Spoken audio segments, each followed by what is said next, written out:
नमस्कार विद्यार्थी मित्रांनो, आज राजश्री शाहू महाराज यांची आज जयंती आहे, अर्थात 26 जून।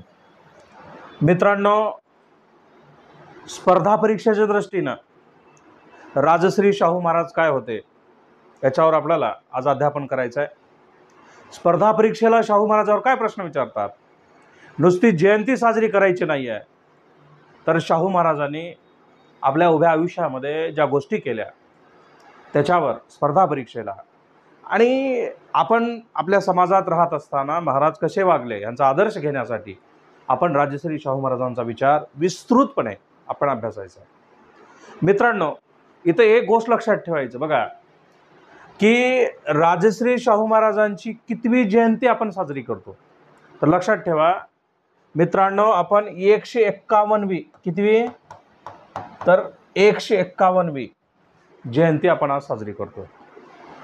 आता मग इथं एक गोष्ट लक्षात ठेवायचं, काय परीक्षेला प्रश्न बरं, कितवी जयंती, 151वी। आता 26 जून हा दिवस शाहू महाराजांचा जन्मदिवस, आणि हा दिवस महाराष्ट्र सरकार काय म्हणून साजरा करतंय, तर बघा हा दिवस सामाजिक न्याय दिवस साजरा करते बरं। कसे प्रश्न बघा, सामाजिक न्याय दिवस। आता इथे एक गोष्ट लक्षात ठेवायचं काय की राजश्री हा शब्द प्रयोग आहे मित्रांनो। आता मग राजश्री ही पदवी कोणी दिली, परीक्षेला विचारतात हो का की राजश्री ही पदवी कोणी दिली मित्रांनो, तर बघा ही पदवी कानपूरच्या कुर्मी समाजाने दिली। आता परीक्षेला काय विचारतात की छत्रपती शाहू महाराजांना राजश्री ही पदवी कोणी दिली, तर कानपूरच्या कुर्मी समाजाला दिली। कधी दिली, तर मित्रांनो 1919 मध्ये दिली। बघा प्रश्न, राजश्री शाहू महाराजांची कितवी जयंती आपण साजरी करतोय, 151वी। 26 जून हा दिवस महाराष्ट्र सरकार काय म्हणून साजरा करतंय, तर सामाजिक न्याय दिन म्हणून साजरा करते। आणि राजश्री ही पदवी शाहू महाराजांना कोणी दिली, तर बघा कानपूरच्या कुर्मी समाजाने दिली। कधी, 1919 मध्ये। म्हणजे स्पर्धा परीक्षेच्या दृष्टीनं जयंतीच्या दिवशी शाहू महाराज समजून घ्यायचे। आता क्लिअर। आता इथं अजून एक गोष्ट लक्षात ठेवायचं काय, आता मग काय होते शाहू महाराज असं जर विचारलं तर बघा शाहू महाराजांची ओळख काय, तर पहिला मुद्दा लक्षात ठेवायचा, शाहू महाराजांची ओळख काय होती, तर भारतीय वसतिगृहाचे जनक। बघा पहिली ओळख काय, जर तुम्हाला विचारलं भारतीय वसतिगृहाचे जनक म्हणून कोणाला ओळखले जाते, भारतीय वसतिगृहाचे जनक ज्याने भारतामध्ये वसतिगृह स्थापन केले विद्यार्थ्यांसाठी राहण्यासाठी, आहे ना, पहिला मुद्दा। दुसरी गोष्ट, आरक्षणाचे आद्यजनक कोणाला म्हणतात, बघा प्रश्न कसे, शाहू महाराजांची ओळख काय, तर पहिली ओळख आहे भारतीय वसतिगृहाचे जनक, दुसरी ओळख आहे आरक्षणाचे आद्यजनक, रिझर्वेशन बरं, आरक्षणाचे आद्यजनक, आहे ना, दोन मुद्दे। त्याच्यानंतर तिसरा मुद्दा मित्रांनो, लोककल्याणकारी राजा म्हणून कोणाचा उल्लेख केला जातो, बघा प्रश्न कसे आहे मित्रांनो, लोककल्याणकारी राजा म्हणून कोणाचा उल्लेख केला जातो, शाहू महाराजांचा। आणि त्याच्या पुढे जाऊन अजून एक महत्त्वाचा मुद्दा लक्षात ठेवायचा मित्रांनो की महाराष्ट्राचे गौतम बुद्ध कोण म्हटलंय, तर यशवंतराव मोहितेने म्हटलंय बरं, लक्षात ठेवा हो का। काय ओळख आहे शाहू महाराजांची, महाराष्ट्राचे गौतम बुद्ध, है ना। आता कोण म्हटलंय असं जर विचारलं, यशवंतराव मोहिते, परीक्षेला विचारतात बरं एमपीएससीला वगैरे, कोण म्हटलंय, यशवंतराव मोहिते। काय म्हटलंय, महाराष्ट्राचे गौतम बुद्ध। आणि त्याच्या पुढे जाऊन विद्यार्थी मित्रांनो, सर्वांग, आहे ना, सर्वांगपूर्ण राष्ट्रपुरुष, बघा पाचवा मुद्दा, सर्वांगपूर्ण राष्ट्रपुरुष असं कोणी म्हटलंय, असं सुद्धा विचारतात. तर लक्षात ठेवायचं की सर्वांगपूर्ण राष्ट्रपुरुष महर्षी वीरा शिंदेनं म्हटलंय, है ना. वीरा शिंदे, बरं लक्षात ठेवा, परीक्षेला विचारतात. आणि अजून एक गोष्ट लक्षात ठेवायचं मित्रांनो, की माणसातला राजा आणि राज्यातला माणूस कोणी म्हटलंय, तर सयाजीराव गायकवाडांनी म्हटलंय. बरं, 6वा मुद्दा हो का, की माणसातला राजा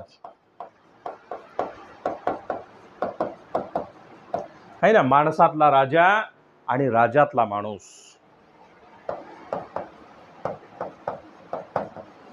असं कोणी म्हटलंय, तर बघा सयाजीराव गायकवाडनी म्हटलंय. बरं लक्षात ठेवा.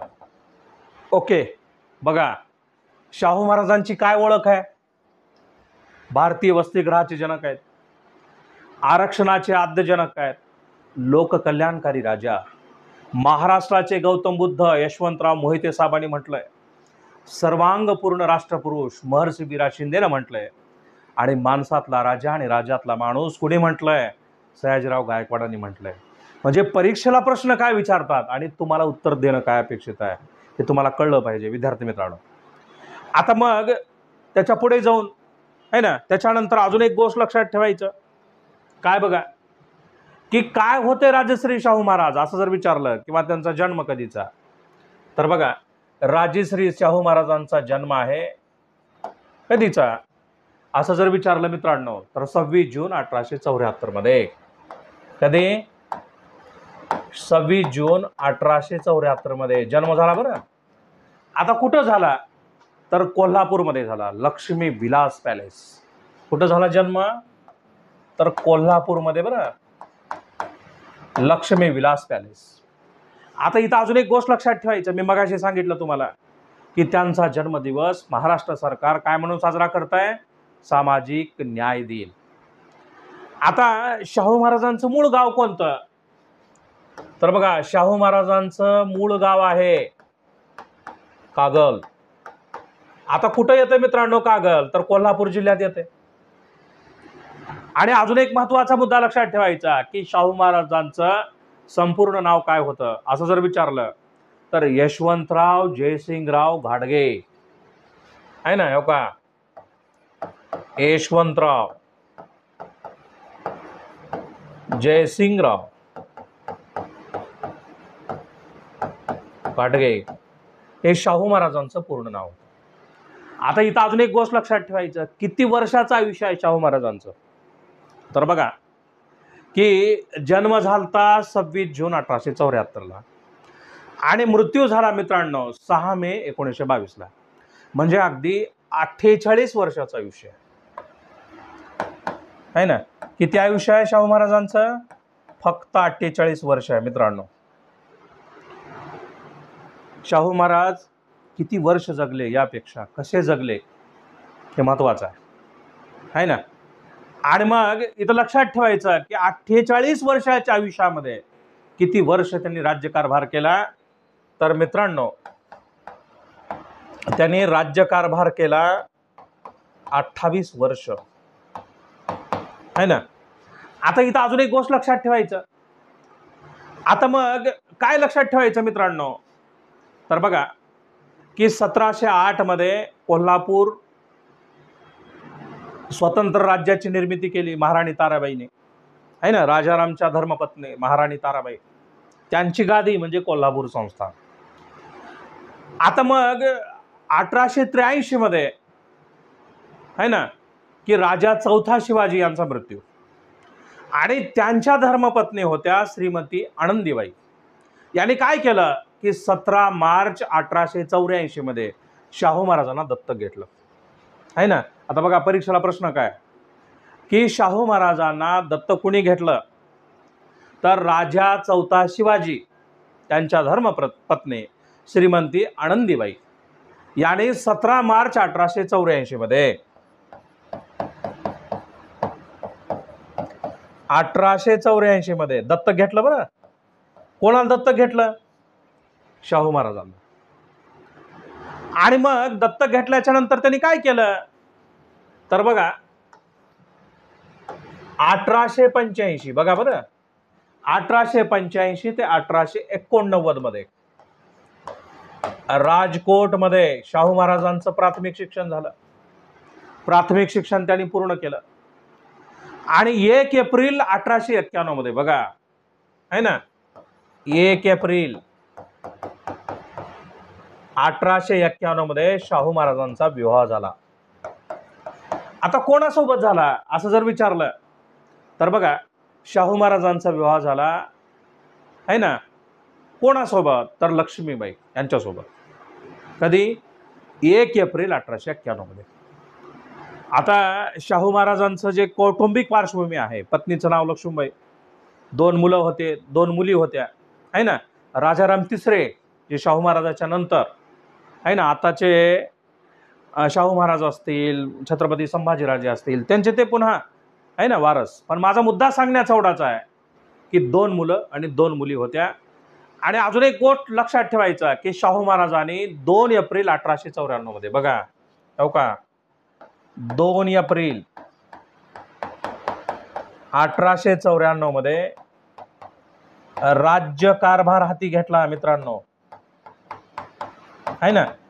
आणि 28 वर्ष त्यानंतर राज्यकारभार केला, असं म्हणलं तर ते चुकीचं नाही आहे. आता मग काय केलं शाहू महाराजांनी अजून, असं सुद्धा विचारतात. तर बघा की कोल्हापूर संस्थानामध्ये, है ना, ब्राह्मण सोडून अब्राह्मण जे काही लोक होते त्यांना नोकऱ्या दिल्या. वेठबिगारी पद्धत बंद केली, है ना. आता वेठबिगारी पद्धत म्हणजे, वेठबिगारी म्हणजे मोबदल्याविना काम बंद करून टाकलं. ब्राह्मण सोडून इतर लोकांना नोकऱ्या दिल्या कोल्हापूर संस्थानामध्ये. आणि अतिशय महत्वाची बाब लक्षात ठेवायचं की शाहू महाराजांनी अजून काय केलं मित्रांनो, तर बघा, शाहू महाराजांनी 1895 मध्ये काय केलं, तर कोल्हापूरमध्ये मोतीबाग तालीम स्थापन केली, है ना. लक्षात ठेवा बरं, मोतीबाग तालीम, अजून सुद्धा गेलात तर आहे बरं, मोतीबाग तालीम स्थापन केली बरं, शाहू महाराजांनी केली. त्याच्या पुढे जाऊन अजून एक महत्वाचा मुद्दा लक्षात ठेवायचा, काय की शाहूपुरी ही गुळाची बाजारपेठ सुद्धा त्याने निर्माण केली. शाहूपुरी गुळ बाजारपेठ, है ना, शाहू महाराजांनी निर्माण केले. आणि अजून एक महत्वाचा मुद्दा लक्षात ठेवायचा, काय की खासबाग मैदान हे सुद्धा शाहू महाराजांनी निर्माण केलं. कुठलं मैदान? खासबाग मैदान बरं. आता शाहू महाराजापासून एक परंपरा आहे ना, शाहू महाराज म्हणलं की आपण तालीम, कोल्हापूर पहिलवानाचा जिल्हा. आणि शाहू महाराजापासून खरं तर त्या काळामध्ये शाहू महाराजांनी अनेक पहिलवान निर्माण केले, है ना. शरीर तंदुरुस्त असेल तर मन तंदुरुस्त, आणि मग व्यायामाला महत्त्व दिलं, तालीम स्थापन केली, है ना. खासबाग मैदान त्याने निर्माण केलं. म्हणून शाहू महाराजांना काय म्हणतात, तर मल्लांचा राजा म्हणतात, है ना. पहिलवान अनेक निर्माण केले. आता शाहू महाराजापासून अजून सुद्धा परंपरा आहे. कधी कोल्हापूरला जर गेलात तर कोल्हापूरमध्ये दूधवाला कॅटली घेऊन येत नाही अजून सुद्धा बरं, काही भागामध्ये. आता, है ना, दूधवाला काय घेऊन येतो मित्रांनो, तर 4-4 म्हशी एकमेकाला तोंडाला बांधून 4-4 म्हशी, है ना, काही भागात अजून सुद्धा बरं चौकात येतात. आणि दूध म्हणलं की लगेच काढून दिलं जाते. शाहू महाराजापासून परंपरा, है ना. भेसळयुक्त दूध नाही आहे, कारण पहिलवानांचा जिल्हा. शाहू महाराजापासून अजून सुद्धा परंपरा पाळली जाते. आणि आपल्या इकडं दूधवाला कॅटला घेऊन येतो, दुधात पाणी का पाण्यात दूध, हा मोठा प्रश्न.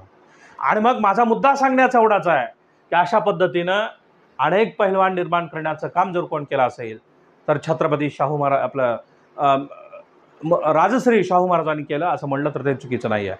आणि अजून एक महत्त्वाचा मुद्दा लक्षात ठेवायचा की काय केलं शाहू महाराजांनी, तर बघा की भोगावती नदीवर राधानगरी धरण बांधलं, आहे ना. आणि अजून एक महत्त्वाचा मुद्दा लक्षात ठेवायचा, काय बघा की 1896 मध्ये शाहू महाराजांनी काय केलं, तर शाहू महाराजांनी सर्व जाती धर्माच्या मुलांसाठी वसतिगृह स्थापन केलं, है ना. सर्व जाती धर्माची मुलं यांच्यासाठी काय निर्माण केलं, तर वसतिगृह निर्माण केलं राहण्यासाठी, बरं, शिक्षणासाठी. आणि मग वसतिगृहाचे जनक म्हणून कोणाचा उल्लेख केला जातो? भारतीय वसतिगृहाचे जनक तर शाहू महाराजांचा. कारण शाहू महाराजांनी सगळ्या जाती धर्माच्या मुलांच्या शिक्षणासाठी वसतिगृह स्थापन केलं. आणि त्यांच्या जीवनामध्ये आहे ना कुठल्या प्रकरणामुळं कलाटणी मिळाली असं जर विचारलं तर मित्रांनो बघा 1899 मध्ये वेदोक्त प्रकरण. आता काय होतं वेदोक्त प्रकरण? तर बघा शाहू महाराज सकाळी सकाळी पंचगंगा नदीवर स्नानासाठी जायचे आणि मग नारायण भट ते काय म्हणायचे की नदीवर आंघोळीला गेल्याच्या नंतर ते मंत्र म्हणायचे. आणि मग वेदोक्त मंत्र न म्हणता नारायण भटांनी काय केलं? पूर्णोक्त मंत्र म्हणायला सुरुवात केली. आता कुणीतरी सांगितलं महाराजांना की हा नारायण भट वेदोक्त मंत्र न म्हणता काय म्हणतोय? पूर्णोक्त मंत्र म्हणतोय. आता विचारलं नारायण भटाला तुम्ही असं काय केलं? तेव्हा नारायण भट असं म्हणाला की फक्त ब्राह्मण कुळामध्ये जन्मलेल्या व्यक्तीला वेदोक्त मंत्र म्हणतात, क्षत्रिय कुळातल्या व्यक्तीला पूर्णोक्त मंत्र म्हणतात. सर्वात मोठी कलाटणी जीवनामध्ये शाहू महाराजांच्या जर कुठली असेल तर वेदोक्त प्रकरण. आणि त्यांनी काय केलं बघा की ब्राह्मण सोडून एका व्यक्तीला क्षत्रियांचे विश्वगुरु म्हणून धर्मगुरू नेमलं आहे ना, ब्राह्मण सोडून नेमलं. आणि खऱ्या अर्थाने की ब्राह्मणेतर चळवळीला सुरुवात जर कधी झाली असेल, जातीपातीची समीकरणं मोडण्याची तरतूद जर कधी झाली असेल तर शाहू महाराजांच्या काळात झाली असं म्हणलं तर ते चुकीचं नाही आहे. म्हणून वेदोक्त प्रकरणापासून शाहू महाराजांच्या जीवनामध्ये खूप मोठी कलाटणी, खूप मोठा बदल झाला असं म्हणलं तर ते चुकीचं नाही आहे.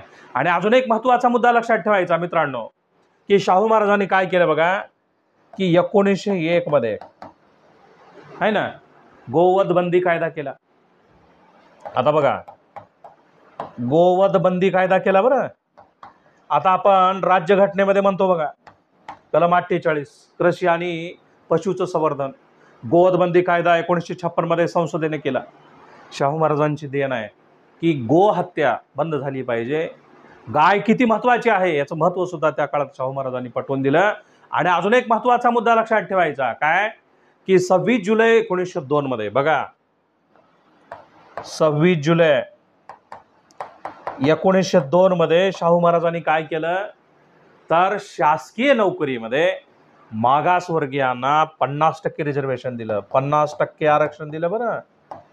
म्हणजे आरक्षणाचे आद्यजनक कोण असं जर विचारलं तर शाहू महाराजांचा उल्लेख केला जातो. कारण शासकीय नोकरीमध्ये 26 जुलै 1902 मध्ये कोल्हापूर संस्थानामध्ये 50% जागा देणारा राजा जर कोण असेल तर शाहू महाराज. आणि अजून एक गोष्ट लक्षात ठेवायचं मित्रांनो काय बघा की खरं तर आहे ना 2002 मध्ये आरक्षणाला 100 वर्ष पूर्ण झालते. आणि कोल्हापूरमध्ये मायावती या ज्या उत्तर प्रदेशच्या माजी मुख्यमंत्री होत्या त्या हजर होत्या. कारण एवढी प्रसिद्धी शाहू महाराजांची होती. 2002 मध्ये आरक्षणाला 100 वर्ष पूर्ण झाले म्हणून कोल्हापूरमध्ये मायावती आहे ना ज्या बहुजन समाजवादी पार्टीच्या सर्वा सध्या आहेत त्या उपस्थित होत्या. आणि अजून एक महत्त्वाचा मुद्दा लक्षात ठेवायचा काय बघा की 11 जानेवारी 1911 मध्ये बघा हो का 11 जानेवारी 1911 मध्ये आहे ना काय केलं शाहू महाराजांनी तर शाहू महाराजांनी कोल्हापूर संस्थानामध्ये किंवा कोल्हापूरमध्ये सत्यशोधक समाजाची शाखा स्थापन केली. मित्रांनो आहे ना सत्यशोधक समाज कोण निर्माण केलता तर निर्माण केलता महात्मा फुलेने. त्याची शाखा जर कोल्हापूरमध्ये कधी स्थापन केली असेल तर 11 जानेवारी 1911. म्हणजे मित्रांनो की महात्मा फुले राजश्री शाहू महाराज आहे ना हे लोककल्याणकारी राजे होते असं म्हणलं तर ते चुकीचं नाही आहे. आणि अजून एक महत्त्वाचा मुद्दा लक्षात ठेवायचा काय की 1917 मध्ये आहे ना कोल्हापूर संस्थानामध्ये त्याने विधवा पुनर्विवाह कायदा सुद्धा मंजूर केला बरं. कारण एखाद्या विधवेनं पूर्ण आयुष्य तसंच न बसता विधवांचे पुनर्विवाह झाले पाहिजेत आहे ना. समाजातल्या चालीरीती, रूढी, प्रथा, परंपरा बंद झाल्या पाहिजेत, म्हणून सुद्धा शाहू महाराजांनी प्रयत्न केले, असं म्हणलं तर ते चुकीचं नाही आहे. आणि अजून एक महत्त्वाचा मुद्दा लक्षात ठेवायचा, काय बघा, की 1918 मध्ये आहे ना तलाठी स्कूलची स्थापना केली. हो का, 1918 मध्ये तलाठी स्कूल आहे ना, पाटील स्कूल. आता आपण सहज म्हणतो बघा की पूर्वी कुलकर्णी वतने होती, आणि 1918 मध्ये शाहू महाराजांनी काय केलं तर पगारी तत्वावर तलाठी पद नेमलं. आणि मग अनेक पोलीस पाटील आहे ना, पोलीस पाटील स्कूल असेल, तलाठी स्कूल असेल, याची निर्मिती जर कोणी केली असेल तर शाहू महाराजांनी केली. आणि अजून एक महत्त्वाचा मुद्दा लक्षात ठेवायचा मित्रांनो, की 1920 मध्ये मराठा वसतिगृहाची स्थापना सुद्धा शाहू महाराजांनी केली आहे ना. मराठी वसतिगृह म्हणजे सगळ्या जाती धर्मातल्या विद्यार्थ्यांसाठी तर वसतिगृह स्थापन केले, पण मराठा समाजासाठी सुद्धा वसतिगृहाची स्थापना करणारा राजा जर कोण असेल तर राजश्री शाहू महाराज. आणि अजून एक महत्त्वाचा मुद्दा लक्षात ठेवायचा, की आपल्या राज्यामध्ये कोल्हापूर संस्थानामध्ये शाहू महाराजांनी प्राथमिक शिक्षण सक्तीचं आणि मोफत केलं. मित्रांनो, आता आपण राज्यघटनेमध्ये 86व्या घटना दुरुस्तीनं मूलभूत हक्कामध्ये कलम 21(अ) मध्ये प्राथमिक शिक्षण सक्तीचं आणि मोफत आहे.